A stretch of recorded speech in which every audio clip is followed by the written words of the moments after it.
Ya, terima kasih Ibu. Assalamualaikum, selamat pagi Pak Maman. Eh, Waalaikumsalam, Mas Aris. iya, sebelumnya saya mau mengucapkan semangat buat teman-teman P3K. Ini materi kita yang ketiga ya 2 hari ini. Saya melihat dari pemateri 1, 2, dan yang ketiga ada hal-hal yang menggelitik kita sebagai P3K. Tadi saya menyimak Pak Maman ketika menyampaikan mengenai baju, ternyata ada Permendagri ya mengenai baju kaki. Jadi kita ini sebagai P3K sebetulnya memang berbeda dengan PNS gitu ya, itu dari soal baju. Kemudian mengenai TPP yang teman-teman banyak tanyakan kemarin, kemudian mengenai tidak ada kenaikan golongan, sampai mutasi. Nah ini Pak, yang saya mau tanyakan mengenai mutasi. Sebelum saya bertanya mengenai mutasi, Pak Maman, saya mau nanya mengenai pembukaan formasi di sekolah, Pak. Ini saya bingung ya. Pengalaman saya ini adalah guru SMA sekarang. Sebelumnya pengalaman saya mengajar di SMK Negeri 1 Kota Bekasi. Kemudian ketika formasi P3K dibuka, saya bingung, kok tidak ada untuk guru sejarah SMK se-Jawa Barat. Sedangkan pengalaman saya 18 tahun mengajar di SMK. Sampai saya dipanggil kepala TU waktu itu, Ibu gimana mau lanjut ke SMA atau tetap di SMK?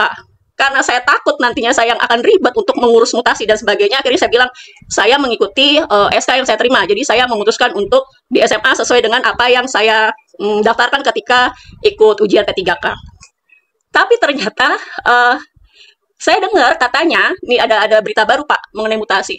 Apabila di sekolah awal saya atau sekolah induk itu masih ada guru honor atau artinya tidak ada guru P3K yang mengisi atau guru PNS yang mengisi di sekolah induk sebelumnya, kita sebagai guru sebelum itu bisa balik ke sekolah yang sebelumnya gitu. Saya nggak tahu ini benar atau enggak. Ini yang mau saya tanyakan ke Pak Maman.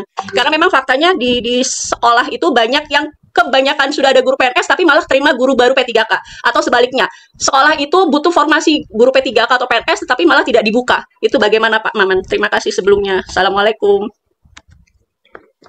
Ya, Waalaikumsalam warahmatullahi wabarakatuh. Kecepatan aku. Baik, ini pertanyaan bagus sekali, walaupun memang ya tentunya memang ditanyakan oleh banyak orang. Jadi Bu Rizka dan Bapak Ibu semua terkait dengan formasi ya.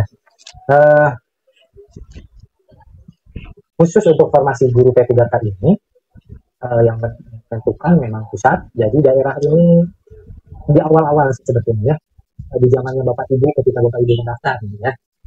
Jadi formasinya daerah hanya menerima saja hasil. Jadi begini Bapak Ibu. Pengelolaan P3K ini hampir 100% lah kalau bisa dibilang ya, 95% lah mungkin ya, itu adalah kewenangan di pusat. Jadi daerah ini kasarnya gitu ya, hanya menempatkan sesuai dengan hasil akhir penentuan dari pusat. Artinya daerah mah hanya membuatkan SK penempatannya saja nah begitu, ngeprintnya saja gitu. Jadi isi SK-nya seperti apa gitu ya, itu berdasarkan hasil keputusan dari pusat gitu ya. Sehingga memang dalam perjalanannya kita ketahui banyak sekali kendala tuh, dan memang inilah yang ditanyakan oleh Dinas Pendidikan banyak Bu pernyataan dan daerah pertanyaannya ya, betul sekali. provinsi, kota, atau Kata-kata saya bisa kabupaten. ditarik. Karena memang di angkatan pertama kedua barangkali ya gitu ya, di P3K ini banyak sekali kasus sekolah-sekolah yang mendapatkan guru P3K di mana di sekolah tersebut begitu ya sebetulnya tidak memerlukan guru-guru tersebut. Ada di satu sekolah kalau tidak salah di daerah Kabupaten Bandung atau Garut ya, SMK di situ diberikan guru TIK kalau tidak salah, guru matematika kalau TIK ya, itu diberikan 5 orang guru, padahal di situ sudah penuh gitu ya. Nah, ini menjadi kasus yang ternyata tidak hanya di satu sekolah, banyak sekolah yang mengalami kasus tersebut, sehingga sekolah jadi kebingungan bagaimana karena secara jam mengajar guru-guru tersebut praktis tidak mendapatkan jam mengajar gitu. Mau menolak tidak bisa karena sudah ada SK dari SK yang dibawa begitu ya, sehingga hal ini menjadi dilema bagi sekolah. Begitu pula dengan guru yang bersangkutan ketika bisa pasang sekolah yang dalam hal ini tidak memerlukannya, dia kan menjadi bingung juga. Nah, kondisi-kondisi inilah tentunya yang saya katakan tadi, kebijakan itu dinamis Bapak Ibu, sehingga ketika kondisi-kondisi ini kita laporkan gitu ya, dan pusat pun mau tidak mau harus merespon hal ini, maka di angkatan P3 sekarang Bapak Ibu, alhamdulillah Iya, angkatan ketiga. Ketika pengumuman pertama begitu ya, kelulusan P3K diumumkan, terus di daerah diberitahu begitu ya, tulis daftarnya ABC ini siapa yang lulus. Kemudian ada masa sanggah. Nah, setelah masa sanggah itu ada masa untuk redistribusi gitu ya. Jadi ketika masa sanggah dilakukan, eh, sebetulnya ya kami di provinsi itu masih menemukan berbagai permasalahan yang dialami gitu ya, yang dialami oleh bapak ibu di angkatan 1 dan 2 nih. Maka karena semakin banyak tambahannya begitu permasalahan dan ini akan membuat liar semua pihak ya, baik sekolah, baik guru yang bersangkutan, distrik provinsi pun tentunya akan kebagian liarnya begitu ya. Maka kami komplain ke pusat. Gitu. Ini bagaimana nih kondisinya nih dengan guru-guru yang seperti ini? Ada guru yang ditempatkan di sekolah A lintas KCD gitu, KCD-nya pun jauh, jadi lintasnya tidak hanya lintas yang berseberangan, tapi lintasnya sangat jauh. Ada yang dari Bekasi di Bekasi gitu ya, dari Bogor ke Cianjur gitu. Nah, ketika kami komplain ke sana, kami berkonsultasi, berkoordinasi, maka distrik diberikanlah kewenangan. Setelah hal itu diberikan untuk melakukan redistribusi dengan salah satu poinnya seperti yang salah satunya diungkapkan oleh tadi ya, bahwa diutamakan ketika di sekolah yang tempat sekolah asal guru yang bersangkutan itu masih memerlukan, maka bisa dikembalikan atau ditempatkan di redistribusi di sekolah. Jadi kemarin itu kami sekuat tenaga dan itu pun dibantu ya Bapak Ibu, dibantu dengan forum P1 yang P3K untuk meredistribusi begitu, karena memang sangat banyak. Kemarin itu untuk angkatan ketiga ada 3.800 ya, dan hampir sebagian harus diredistribusi begitu ya Bapak Ibu.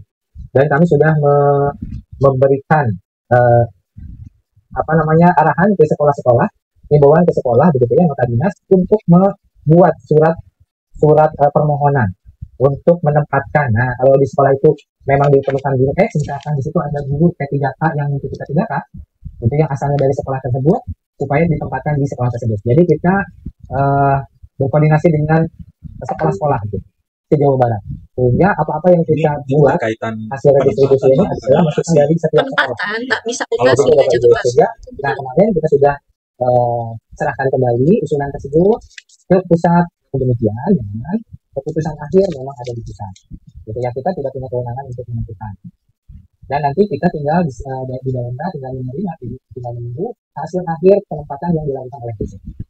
Harapannya sih, gitu ya, harapannya apa yang sudah kita redistribusi itu bisa tidak diubah kembali oleh pusat. Gitu, mudah-mudahan. Jadi begitu betul Bu Rizka, karena memang kondisi di lapangan yang realnya seperti yang Bu Rizka ketahui, gitu ya, sehingga sekarang kebijakannya terus dinamis, terus diperbaiki gitu ya. Begitulah barangkali sementara jawabannya Bu Rizka. Mudah-mudahan bisa menjawab. Iya, terima kasih Pak Maman. Jadi saya memperjelas jawaban Bapak ya. Ini kalau yang saya tangkap nih, yang Bapak jelaskan ini berarti untuk yang tahap 3 ya Pak ya. Jadi jadi yang tahap 1, tahap 2 itu dinamis atau disesuaikan dengan kondisi. Ya, disesuaikan dengan kondisi. Untuk sementara ini sih untuk tahap 1 dan tahap 2 wayahnya begitu ya. Sesuai dengan peng-SK-an awal begitu ya. Karena memang bisa Bapak Ibu bayangkan di tahap 3 saja sudah sekian banyak begitu ya. Kalau misalkan tahap 1 dan tahap 2 diredistribusi kembali akan semakin riuh dan tidak akan beres-beres. Begitu. Jadi Cirebon pindah ke Bogor. Sampai kondisi ini pun kami bersyukur sebetulnya ada perbaikan ada perubahan yang dilakukan oleh pusat untuk bisa memfasilitasi kebutuhan di lapangan gitu. Ya memang mungkin kalau bisa dibilang angkatan 1 angkatan 2 dalam tanda kutip menjadi bisa dikatakan korban begitu, karena memang mau tidak mau ya sudah gitu, tidak ada perubahan yang bisa dilakukan bagi Bapak Ibu di angkatan 1 dan angkatan 2. Namun ya demikianlah proses yang berjalan sampai saat ini begitu ya Bapak Ibu. Ya mudah-mudahan ke depan gitu ya. Karena memang Bapak Ibu harus ketahui gitu ya. Sebaran Bapak Ibu guru baik PNS maupun non PNS, ASN maupun non ASN maksud kami. Semangat Bu Rizka. Gitu ya. Itu sangat-sangat luar biasa kompleks Bapak Ibu, sehingga untuk betul-betul mendapatkan data sebaran yang valid dari Bapak Ibu guru itu tidak mudah Bapak Ibu. Mendapatkan data dari sekolah yang betul-betul valid ya, itu sangat tidak mudah Bapak Ibu. Sampai saat ini kami masih memproses ini, ya, karena memang di lapangan itu apa ya, sebetulnya hal yang sederhana, tapi dari sekolah itu kadang memberikan data itu bisa dikatakan sekarang A, nanti besok ada lagi perubahan, gitu ya. Jadi tidak beres-beres, gitu ya. Jadi mohon maaf kalau untuk angkatan 1, angkatan 2, ya, kondisinya masih belum bisa, kalaupun mau mutasi, ya, karena memang secara normatif itu tidak bisa mutasi sebetulnya, ya, karena memang kita lihat kalau dari esensi, gitu ya, ketiga K itu hanya seperti itu, gitu. Jadi kalau di awal memang kita sudah berkomitmen, sudah menyetujui, harusnya begitu ya, harusnya logikanya itu sudah menjadi keputusan yang Bapak Ibu ambil, gitu ya. Jadi kan yang Bu Rizka, mudah-mudahan sih kita berharap ke depan bisa lebih baik begitu ya, bisa lebih memfasilitasi kebutuhan kita di lapangan.